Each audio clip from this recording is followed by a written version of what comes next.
the 9mm Parabellum. Designed by George Luger in 1902, this round has become the most popular handgun and submachine gun caliber in the world. Now this is also the 9mm NATO round, and it's used by over 70 countries for their military sidearms. Now this is called the 9mm Parabellum, and it's actually taken from the Latin term Savis Pacem Parabellum. It means if you seek peace, prepare for war.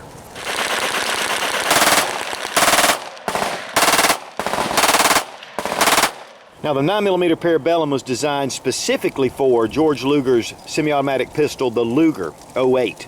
And of course the Luger 08's famous for its use by the German military in World War I and World War II. It was also has been developed for every pistol along that line since then, which we have the Browning High Power, which is a single action semi-automatic pistol, similar to the Beretta double action pistol, which, you know, your CZ, your SIGs, and also most of your first, second, and third generation Smith & Wesson semi-automatic pistols.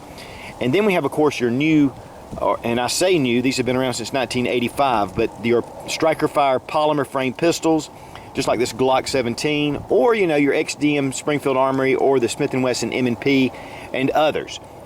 But the 9mm itself has been designed and used in almost every type action that's known to man.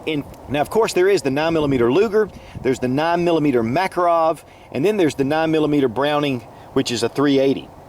But the 9mm Luger also compares to the 9mm NATO.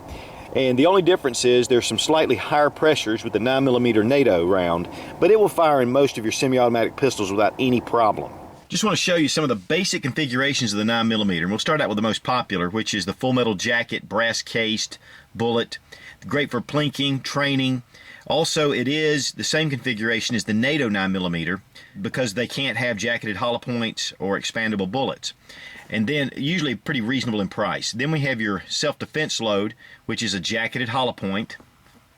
And this is great for expansion. And a brass case, very reloadable.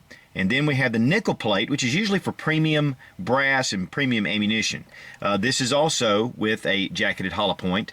And it is a little harder, the case is, so sometimes for reloading it makes it a little more difficult, but it's supposed to be slick in the action. We have a CCI Blazer, which is an aluminum cased, so that helps with price, but it's not reloadable. Then speaking of reloads, we have the reloaded, and this is a lead round nose, very inexpensive to reproduce for the reloader, but can be somewhat dangerous on your fingers. You need to keep your hands clean with these. And of course, this is an old one that I'd found. And then last but not least, and maybe least, is the steel cased. And I don't have a bullet. I don't usually shoot the steel cased ammunition. I just happen to have a case. A lot of stuff coming out of Russia right now is steel cased, non-reloadable, and you know, a lot of people really swear by it. I personally don't care for it for my guns. Now, one thing in particular I want to bring up is the full metal jacket's great for training and practicing, like we've talked about. But the expansion on a full metal jacket bullet is almost nil. In fact, it's about 9.1 millimeters. With a jacketed hollow point, it can be up to 18 millimeter expansion. So you can double the size of your bullet using a jacketed hollow point. So, you know, this is really what you need and is very effective for self-defense. Training and plinking, self-defense.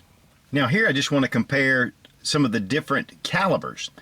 9mm is right here, and this is a jacketed hollow point, but we're going to go from 380, which is a 9mm Kurtz, which is a 9mm short.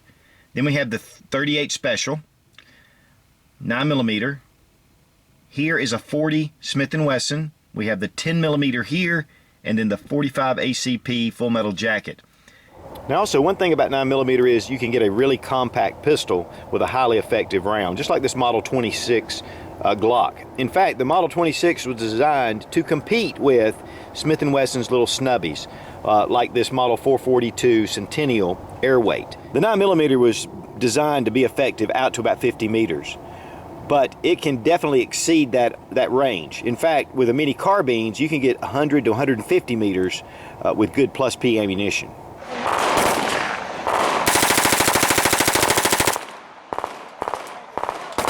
Now, as far as self-defense, I like a lot of different calibers. 45 ACP is a big one for me. 40 caliber, 38 Special, 357, 380. But When it comes down to it, in a real crisis situation, 9mm may be the only thing available. And the reason for that is because it's a NATO round. It's used by our U.S. military forces. A lot of the police agencies use 9mm, and so it's very plentiful and available. And in a real crisis situation, there's going to be a lot of advantage to having a readily available caliber for the pistol that you have. A 115 grain full metal jacket bullet will go about 1,300 feet per second, and it will deliver 420 foot-pounds of pressure from the muzzle. So 9mm can be very effective. In defending your home, be careful, because this is just standard drywall, and as you can see, it just blows right through it. 9mm is really a lot of fun to shoot. It's very pleasurable because of the low recoil. As always, thanks for watching. Please subscribe for more fun gun reviews and sensible survival. God bless America. Long live the Republic.